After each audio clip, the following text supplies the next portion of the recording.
Hello दोस्तों, कैसे हैं। आशा है कि आप लोग मस्त होंगे, स्वस्थ होंगे। तो आप लोगों को बताएं, जैसे आंसर राइटिंग प्रैक्टिस ख़त्म किए तो आप लोगों को बताएं कि इसमें जो रूटीन रखे हैं, मतलब डेली एक चैप्टर का, तो हम वो कवर करके ही सोने के लिए जाएंगे। तो जैसा कि आपको उस वीडियो में बता दिया, आंसर राइटिंग वाली वीडियो में, कि कुछ भी हो जाए इनको तो पढ़ना है, ठीक है।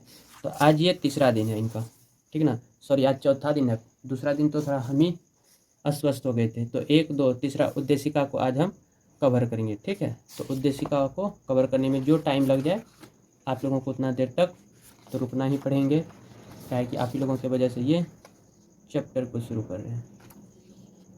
तो चलिए उद्देशिका यहाँ से प्रारंभ करते हैं। तो रीडिंग प्रारंभ करते हैं, ठीक है। तो आप लोग ध्यान से सुनिएगा। ये बुक का नाम देख लीजिए, हमारा संविधान एक परिचय। सिर्फ इसको रीडिंग करना है, यानी कि पढ़ना है। तो टारगेट रखें 14 दिन में इनको जो है कंप्लीट कर देना है। आप लोगों के बीच ही पढ़ रहे हैं। देखिए उद्देशिका चैप्टर 3। जिन मूलभूत मूल्यों, मान्यताओं तथा दर्शन पर संविधान आधारित हो तथा जिन लक्ष्यों व उद्देश्यों की प्राप्ति का प्रयास करने के लिए संविधान निर्माताओं ने राज्य से अपेक्षा की हो, उनका समावेश पर्याय संविधान की उद्देशिका में होता है, ठीक ना। तो हमारे संविधान की उद्देशिका में जिस रूप में उसे संविधान सभा ने पास किया, उसमें कहा गया कि हम भारत के लोग, ठीक ना, जिसमें कहा गया कि हम भारत के लोग भारत को एक प्रभुत्व संपन्न लोकतांत्रिक, ठीक ना, हम भारत के लोग भारत को एक प्रभुत्व संपन्न लोकतांत्रिक गणराज्य बनाने के लिए तथा उसके समस्त नागरिकों को न्याय, स्वतंत्रता और समानता दिलाने व उन सब में बंधुत्व बढ़ाने के लिए दृढ़ संकल्प लेते हैं। न्याय की परिभाषा सामाजिक, आर्थिक और न्याय के रूप में की गई। स्वतंत्रता में विचार, अभिव्यक्ति, विश्वास और धर्म और उपासना की स्वतंत्रता सम्मिलित है। और समानता का अर्थ है प्रतिष्ठा और अवसर की समानता, और इसमें व्यक्ति की गरिमा के सर्वोच्च मूल्यों की और राष्ट्र की एकता व अखंडता को सुनिश्चित करने के लिए परस्पर बंधुत्व को बढ़ावा दिया गया। वास्तव में न्याय, स्वतंत्रता, समानता और बंधुत्व एक वास्तविक लोकतंत्रात्मक व्यवस्था के अत्यावश्यक सहगामी तत्व है।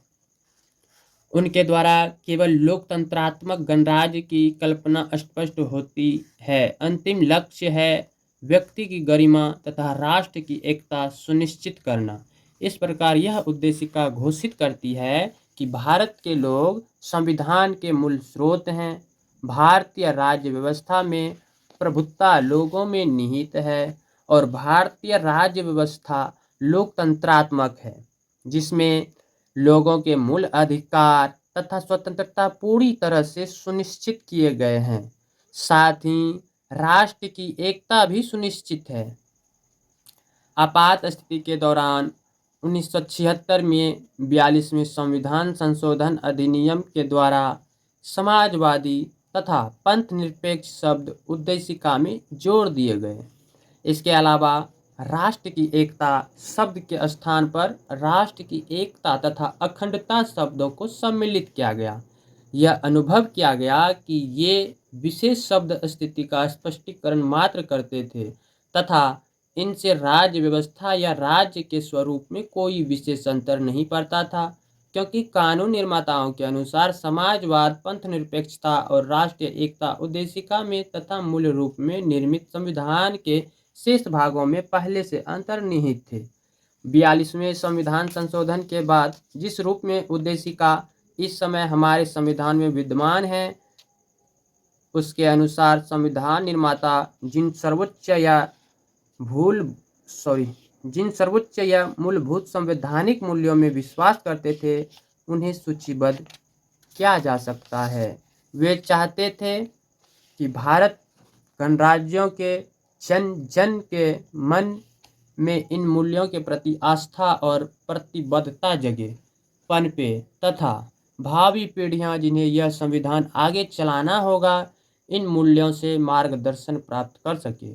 ये उदात्त मूल्य हैं संप्रभुता, समाजवाद, पंथनिरपेक्षता, लोकतंत्र, गणराज्य स्वरूप, न्याय, स्वतंत्रता, समानता, बंधुत्व, व्यक्ति की गरिमा तथा राष्ट्र की एकता व अखंडता।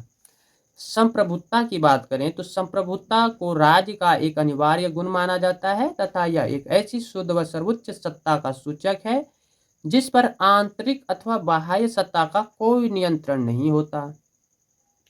संप्रभुता के इस पारंपरिक अर्थ में आज के किसी भी राज्य को पूरी तरह प्रभुत्व संपन्न नहीं कहा जा सकता। संयुक्त राष्ट्र, यूरोपीय संघ आदि अंतर्राष्ट्रीय संगठनों का सदस्यता और अंतर्राष्ट्रीय संधियां, समझौते, अभिसमय आदि उस पर बहुमत से दायित्व डालते हैं और कई तरह के अंकुश लगाते हैं जिनसे संप्रभुता पर आंच आती है। भारत के संविधान में संपूर्ण प्रभुत्व संपन्न शक्तियां निहित करने के संबंध में कोई विशिष्ट उपबंध नहीं है। एक ही स्थान ऐसा है जहां संप्रभुता की विद्यमानता तथा संविधान के स्रोत को सुनिश्चित किया जा सकता है और वह है उद्देशिका। इसके अलावा संविधान निर्माताओं ने हमेशा के लिए यह स्पष्ट कर देने का प्रयास किया कि हमारे देश की कार्यप्रणाली में संप्रभुता स्वयं लोगों में निहित है और यह कि संघ तथा राज्यों के सभी अंग व उच्चतम कर्मी अपनी शक्ति भारत के लोगों से ही प्राप्त करते हैं। दूसरा शब्द आया था समाजवाद। समाजवाद जो है उद्देशिका में वर्ष 1976 में हुए संशोधन द्वारा समाजवाद के उद्देश्य को सर्वोच्च स्थान दिया गया। संपूर्ण प्रभुत्व संपन्न के ठीक बाद उसका उल्लेख किया गया है, किंतु समाजवाद शब्द की परिभाषा संविधान में नहीं की गई है।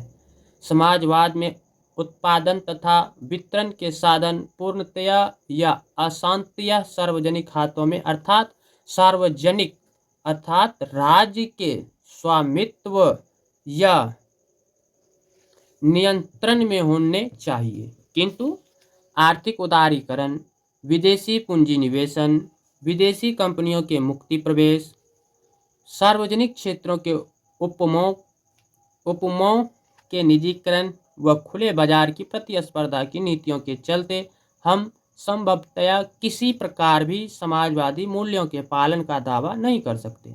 उसके बाद तीसरा है पंथ निरपेक्षता। आमतौर से जब हम सेकुलरिज्म या पंथ निरपेक्षता की बात करते हैं तो हमारा अभिप्राय संप्रदायवाद के विपरीत अर्थ से होता है। इसकी व्याख्या सर्वधर्म समभाव अर्थात सभी धर्मों के प्रति एक जैसा व्यवहार से की जाती है। एक पंथ निरपेक्ष राज्य व्यक्ति के साथ एक नागरिक के रूप में व्यवहार करता है और उसके पंथ की ओर ध्यान नहीं देता है। वह किसी पंथ विशेष से जुड़ा नहीं होता और ना तो वह किसी पंथ को बढ़ावा देता है, ना ही उसमें हस्तक्षेप करने का प्रयास करता है। यह बहुत जरूरी है कि एक पंथ निरपेक्ष राज्य का धार्मिक कार्यों से कोई संबंध ना हो, सिवाय उस स्थिति के जब उनके प्रबंध में अपराध, धोखाधड़ी शामिल हो या वह राज्य की एकता व अखंडता के लिए संकट बन जाए। उद्देशिका के असंशोधित रूप में भी अन्य बातों के साथ साथ विश्वास, धर्म और उपासना की स्वतंत्रता शामिल थी। इसमें सभी के लिए धार्मिक स्वतंत्रता का सत्य निष्ठा के साथ वचन दिया गया था।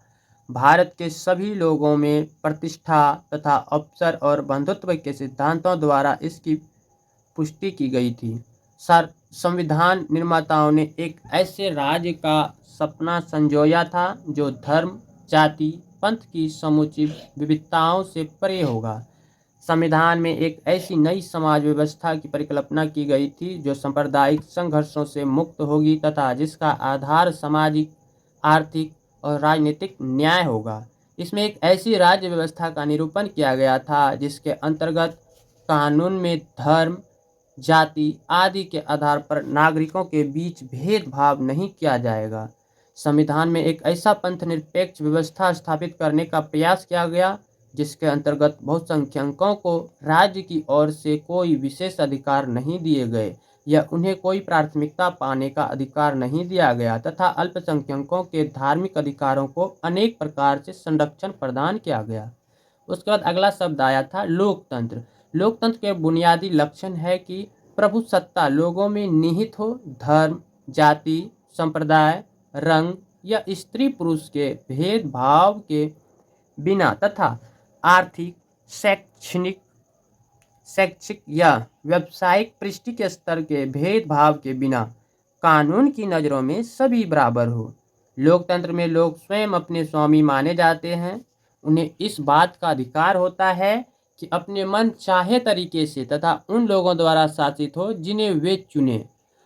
आधुनिक लोकतंत्र में परोक्ष प्रतिनिधित्व आवश्यक हो गया है, जिसके अंतर्गत शासन संचालन तथा कानूनों का निर्माण लोगों के चुने हुए प्रतिनिधि करते हैं। लोकतंत्रात्मक राज्य व्यवस्था हमारे संविधान की एक बुनियादी विशेषता बन गई है, जिसे किसी भी संवैधानिक संशोधन द्वारा बदला नहीं जा सकता। किंतु लोकतंत्र के अनेक रूपांतर हैं जिन्हें समान रूप से प्रातिनिधिक तथा उचित माना जा सकता है। हमारे संविधान निर्माताओं के लिए लोकतंत्र का आशय केवल राजनीतिक अथवा जनता को मताधिकार देना मात्र नहीं हो सकता। सामाजिक तथा आर्थिक लोकतंत्र के बिना राजनीतिक लोकतंत्रों का कोई अर्थ नहीं है। डॉक्टर अंबेडकर के लिए तो मात्र संसदीय लोकतंत्र उस समय तक निरर्थक है जब तक कि यह आर्थिक लोकतंत्र के वास्तविक लक्ष्य को अर्जित नहीं कर लेता। जवाहरलाल नेहरू ने भी कहा था कि उनकी संकल्पना लोकतंत्र केवल एक साधन मात्र है, उसका लक्ष्य है व्यक्ति के लिए सुखी जीवन जिसमें उसकी अनिवार्य आवश्यकताओं को पूरा करना शामिल है। गणराज्य स्वरूप।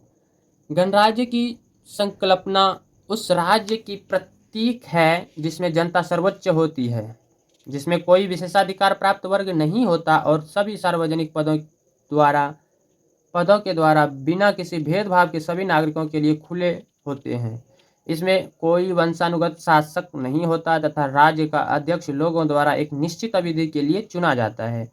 उसे सामान्यतया गणराज्य का राष्ट्रपति कहा जाता है। गणराज्य एक ऐसा राज्य होता है जिसमें सर्वोच्च शक्ति जनता में निहित होती है, न कि पारंपरिक राजा जैसे एकमात्र व्यक्ति में। इसीलिए लोकतंत्रात्मक गणराज्य से अभिप्राय मोटे तौर पर उस राज्य से होता है जिसमें निर्वाचित अध्यक्ष तथा जनप्रतिनिधियों की सरकार हो। ठीक है। उसके बाद अगला शब्द आया था न्याय। संविधान की उद्देशिका में सभी नागरिकों को न्याय का आश्वासन दिया गया है। न्याय का अर्थ है व्यक्तियों के परस्पर हितों, समूहों के परस्पर हितों के बीच तथा एक और व्यक्तियों तथा समूहों के हितों तथा दूसरी और समुदाय के हितों के बीच सामंजस्य स्थापित हो। सर्वाधिक महत्वपूर्ण बात यह है कि न्याय को स्वतंत्रता, समानता और बंधुत्व के सिद्धांतों से उच्च स्थान दिया गया। न्याय की संकल्पना वस्तुतः अति व्यापक है। यह केवल संकीर्ण कानूनी न्याय तक सीमित नहीं है जो न्यायालयों द्वारा दिया जाता है। हमारे न्यायालय वस्तुतः विधि न्यायालय है। न्याय की परिभाषा व्याख्या सामाजिक, आर्थिक और राजनीतिक न्याय के रूप में की गई है। इसमें भी सामाजिक तथा आर्थिक न्याय को राजनीतिक न्याय से उच्चतर स्थान दिया गया है। सामाजिक न्याय से मंतव्य यह है कि सभी नागरिकों को समान समझा जाए और जन्म, मूल वंश, जाति, जन्म, स्त्री पुरुष, उपाधि आदि के कारण समाज में उसकी प्रतिष्ठा का न्याय के मामले में कोई लिहाज नहीं किया जाए। आर्थिक न्याय में अपेक्षा की जाती है कि अमीरों तथा गरीबों के साथ एक सा व्यवहार किया जाए और उनके बीच की खाई को पाटने का प्रयास किया जाए। राजनीतिक न्याय का अर्थ यह है कि जाति, मूल वंश, संप्रदाय, धर्म या जन्म स्थान के आधार पर विभेद के बिना सभी नागरिकों को राजनीतिक प्रक्रिया में भाग लेने के अधिकार में समान सहभागिता के अवसर मिले। आर्थिक न्याय के बिना राजनीतिक न्याय निरर्थक है। धर्म, जाति एवं संप्रदाय के भेदभावों से ग्रस्त हमारे समाज में आर्थिक न्याय तब तक काफ़ी नहीं है जब तक उसके साथ सामाजिक न्याय न जुड़ा हुआ हो। डॉक्टर अंबेडकर ने कहा था, 26 जनवरी 1950 को हम अंतर्विरोधों के जीवन में प्रवेश करने जा रहे हैं। राजनीतिक में हमें समानता प्राप्त होगी, पर सामाजिक तथा आर्थिक जीवन में हमें समानता प्राप्त नहीं होगी। राजनीतिक में हम एक व्यक्ति एक वोट और एक वोट एक मूल्य सिद्धांत को मान्यता देंगे। हमारे सामाजिक तथा धार्मिक जीवन में हम हमारे समाज तथा आर्थिक ढांचे के कारण एक व्यक्ति एक मूल्य के सिद्धांत को नकारते रहेंगे। उसके बाद अगला शब्द आया था इसमें स्वतंत्रता। स्वतंत्रता का अर्थ केवल नियंत्रण या आधिपत्य का अभाव ही नहीं है, यह विचार, अभिव्यक्ति, विश्वास, धर्म और उपासना की स्वतंत्रता के अधिकार की सकारात्मक संकल्पना है। इसमें उन विभिन्न स्वतंत्रताओं का समावेश है जिन्होंने बाद में संविधान के मूल अधिकारों वाले भाग में मूर्त रूप लिया तथा जिन्हें व्यक्ति और राष्ट्र के विकास के लिए आवश्यक समझा गया। उसके बाद अगला शब्द आया था इसमें समानता। उद्देशिका में केवल प्रतिष्ठा तथा अवसर की समानता की संकल्पना का समावेश किया गया है। इसके कानूनी, सामाजिक और आर्थिक पहलू हैं। सभी नागरिक विधि की नज़र में बराबर और उन्हें देश की विधियों का समान रूप से संरक्षण प्राप्त है। सार्वजनिक स्थानों पर तथा लोक सेवाओं में प्रवेश के विषय में धर्म, मूल, वंश, जाति, स्त्री, पुरुष या जन्म स्थान के आधार पर नागरिकों के बीच कोई भी भेद नहीं हो सकता। सभी नागरिकों को बिना किसी भेदभाव के मतदान करने तथा शासन करने की प्रक्रिया में भाग लेने के राजनीतिक अधिकारों को प्राप्त करने का बराबर अधिकार है। आर्थिक क्षेत्र में समानता का अर्थ है कि एक सी योग्यता तथा एक से श्रम के लिए वेतन भी एक सा ही होगा। इसके अलावा एक व्यक्ति अथवा एक वर्ग अन्य व्यक्तियों या वर्गों का शोषण नहीं करेंगे। बंधुता, न्याय, स्वतंत्रता और समानता के आदर्श तभी तक प्रासंगिक तथा सार्थक होते हैं जब तक वे भाईचारे की, भारतीय बंधुता की, एक ही भारत माता की संतान होने की सर्वसाझी भावना को बढ़ावा देते हैं और इसमें जातीय, भाषाई, धार्मिक और अन्य अनेक प्रकार की विविधताएं आड़े नहीं आती। सर्वमान्य नागरिकता से संबंधित उपबंधों का उद्देश्य भारतीय बंधुता की भावना को मजबूत करना तथा एक सुदृढ़ भारतीय भाईचारे का निर्माण करना है। वास्तव में बंधुता की संकल्पना पंथनिरपेक्षता की संकल्पना से कहीं अधिक व्यापक है। यह धर्म तथा राजनीतिक के पृथक्करण, धर्म की स्वतंत्रता, सभी धर्मों के प्रति समान आदर आदि से कहीं ऊपर है। बंधुता के प्रति सिद्धांत को मान्यता देने की जरूरत के विषय में बोलते हुए डॉक्टर अंबेडकर ने संविधान सभा में कहा था, बंधुता का अर्थ क्या है? बंधुता का अर्थ है सभी भारतीयों के सर्वमान्य भाईचारे की, सभी भारतीयों के एक होने की भावना। यही सिद्धांत सामाजिक जीवन को एकता तथा अखंडता प्रदान करता है। इसे प्राप्त करना कठिन है। उसके बाद अगला शब्द आया था व्यक्ति की गरिमा। बंधुता से व्यक्ति की गरिमा को सुरक्षित रखने तथा बढ़ावा देने की आशा की जाती है। संविधान निर्माताओं के मन में व्यक्ति की गरिमा सर्वाधिक महत्वपूर्ण थी। इसके पीछे उद्देश्य यह था कि स्वतंत्रता, समानता आदि के मूल अधिकारों की गारंटी सुनिश्चित करके तथा निर्देशक तत्वों के रूप में राज्य को ये दिशा निर्देश जारी करके कि वह अपनी नीतियों को इस प्रकार ढाले कि सभी नागरिकों को अन्य बातों के साथ साथ जीविका के पर्याप्त साधन, काम की न्याय संगत तथा मानवोचित दशाएं और एक समुचित जीवन स्तर उपलब्ध कराया जा सके। व्यक्ति के जीवन की गुणवत्ता में सुधार लाया जा सके। राष्ट्र की एकता तथा अखंडता। व्यक्ति की गरिमा को तभी सुरक्षित रखा जा सकता है जब राष्ट्र का निर्माण हो तथा इसकी एकता और अखंडता सुरक्षित रहे। सर्वमान्य भाईचारे तथा बंधुत्व की भावना के द्वारा हम अत्यधिक बहुवादी तथा पंचमेल समाज में राष्ट्रीय एकता का निर्माण करने की आशा कर सकते हैं। इसके अलावा राष्ट्र की एकता तथा अखंडता के बिना हम अपने आर्थिक विकास के प्रयासों में सफल नहीं हो सकते और न ही हम लोकतंत्र या देश की स्वाधीनता तथा देशवासियों के समान सम्मान की रक्षा करने की आशा कर सकते।